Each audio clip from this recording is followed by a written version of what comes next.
Hai smart people, kalian tahu nggak sih untuk menilai seseorang itu pintar atau tidak hanya dilihat dari nilai akademisnya saja, tidak hanya dilihat dari seberapa tinggi pendidikannya. Karena yang namanya pintar itu banyak dan luas sekali aspek. Ada orang yang mungkin cuma tamatan SD pernah tidak naik kelas, terus cuma tamatan SMP mungkin tapi bisa menjadi pengusaha sukses, bisa menjadi konglomerat. Kenapa? Karena orang ini pintar. Pintar apa? Pintar memanfaatkan peluang, pintar melihat peluang dan lain-lain. Sebaliknya ada orang yang mungkin sekolahnya pintar, berprestasi, ranking terus, tapi tidak sesukses orang yang cuma tamatan SD tadi. Ada orang yang sekolah tinggi sampai S2, sekolah di universitas terkenal, bahkan sampai di luar negeri, memiliki posisi yang tinggi, memiliki jabatan yang terhormat, tapi tidak bijaksana dalam mengambil suatu keputusan, tapi dalam berkata-kata seperti orang yang tidak pernah sekolah. Nah, smart people ternyata untuk mengukur seseorang itu pintar atau tidak cukup dengan IQ yang tinggi, tidak cukup dengan intelligence quotient yang tinggi sebagai patokan untuk menilai orang tersebut pintar atau tidak. Familiar kan yang namanya IQ? Sering dong tesnya. Kelihatan kan nilainya berapa? Ternyata selain IQ, ada faktor-faktor lain yang menunjang untuk kita bisa menilai seseorang itu pintar atau tidak. Apa aja sih? Ada yang namanya SQ, pernah dengar nggak? Spiritual quotient.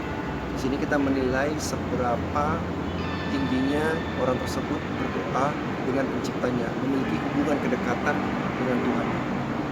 Orang yang pintar memiliki SQ yang tinggi, pasti akan sering berdoa, pasti akan meminta tuntunan, meminta bimbingan pada Tuhan.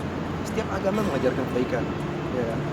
Orang yang memiliki SQ yang tinggi pasti akan menerapkan nilai-nilai kebaikan dalam kehidupan sehari-hari. Pasti menunjang kan? Kalau misalnya memiliki IQ yang tinggi, terus SQ yang tinggi, wah, udah pintar, kelihatan tambah pintar lagi. Keren ya. Selain SQ, ada yang namanya EQ atau emotional quotient. Di sini kita melihat bagaimana orang tersebut menghandle, mengontrol emosi. Orang yang pintar pasti dia akan mengontrol emosinya, bersikap tenang, berhati-hati dalam kata-kata, dalam bertindak, dalam mengambil suatu keputusan.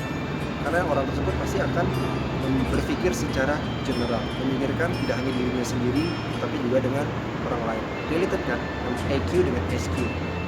Orang yang SQ-nya tinggi, ibadahnya baik, pasti akan memikirkan orang lain juga, tidak hanya memikirkan diri sendiri. Sebaliknya nih, orang yang EQ-nya rendah, emotional quotient-nya rendah, pasti tidak akan bisa mengontrol kata-kata, pasti tidak akan bisa mengontrol tindakan, pasti akan meledak-ledak. Kelihatan ya, kalau misal orang yang nggak bisa mengontrol emosinya, meledak di waktu yang tidak tepat, meledak di tempat yang salah, kelihatan nggak pintar dong. Nah, satu lagi ada AQ, adversity quotient. Di sini kita menilai bagaimana orang tersebut menghadapi suatu masalah, memecahkan suatu masalah. Karena orang yang memiliki EQ yang tinggi pasti sadar kalau misalnya setiap masalah itu adalah cobaan, membuat dirinya akan semakin kuat lagi. Dan setiap masalah yang diberikan pasti akan diberikan jalan keluar. Orang yang memiliki EQ yang tinggi pasti akan berpikir positif dan optimis. Pernah lihat dong beberapa tokoh masyarakat terkenal yang akhirnya memilih jalan pintas atau jalan yang tidak baik untuk menyelesaikan suatu masalah.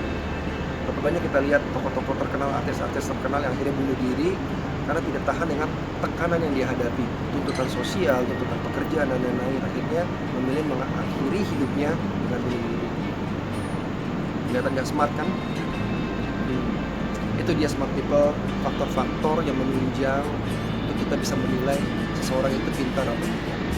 Nah, sekali lagi namanya pintar itu tidak hanya tentang akademis terus, tidak hanya tentang pendidikan, tapi bagaimana kehidupan kita sehari-hari, bagaimana kita berinteraksi dengan orang, bagaimana kita mengambil suatu keputusan, bagaimana cara kita berpikir selalu positif, dan bagaimana kita menempatkan diri kita dalam suatu lingkungan. Semua paket itu bisa menentukan seseorang itu pintar atau tidak. Sampai ketemu di komando berikut.